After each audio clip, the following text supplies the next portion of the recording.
Dans chaque secteur où la domination masculine règne, l'encadrement permet de silencier les victimes, sous prétexte que leurs déclarations infligeraient du mal à la cause. On accuse leur voix d'être responsable de la décrédibilisation du mouvement. Souvent, on est membre du même parti, on défend les mêmes idées, les mêmes valeurs. On ne tient pas à entacher l'image de l'institution, ni à entacher le travail de celles et ceux qui font un boulot difficile et efficace au quotidien. Et donc, on a tendance à vouloir protéger l'institution. Pour L214, l'exclusion de personnages problématiques relève plus d'un damage control qui vise à protéger, au cas par cas, l'image de l'association et non pas à régler un problème endogène.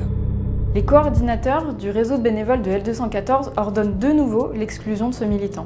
Mais très vite, Léo Lester, le responsable des campagnes agroalimentaires de l'association, remet en cause la prise de parole publique de Lucie.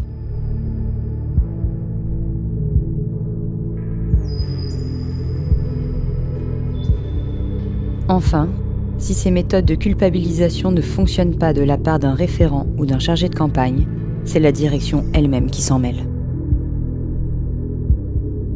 Outre les phénomènes de culpabilisation, on constate des procédés d'intimidation de la part d'harceleurs utilisant leurs prérogatives au sein d'associations pour faire taire leurs victimes.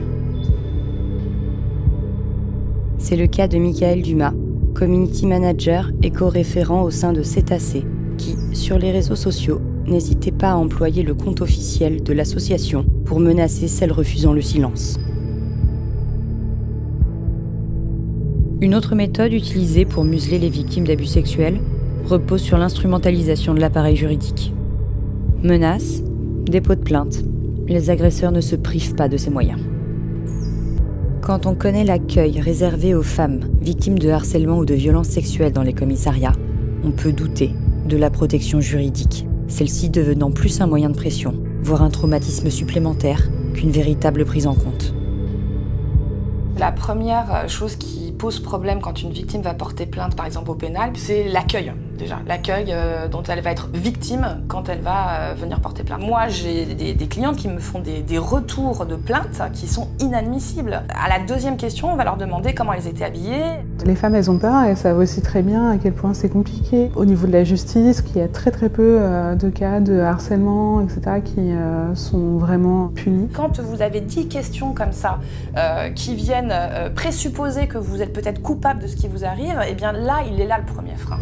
Lorsque la lanceuse d'alerte, créatrice du blog Plus jamais dans la PA, cherche à faire évoluer la cause sur ces sujets, L214 fait pression par le biais de son avocate, la mettant en demeure de cesser sa démarche et de révéler son identité ainsi que son adresse.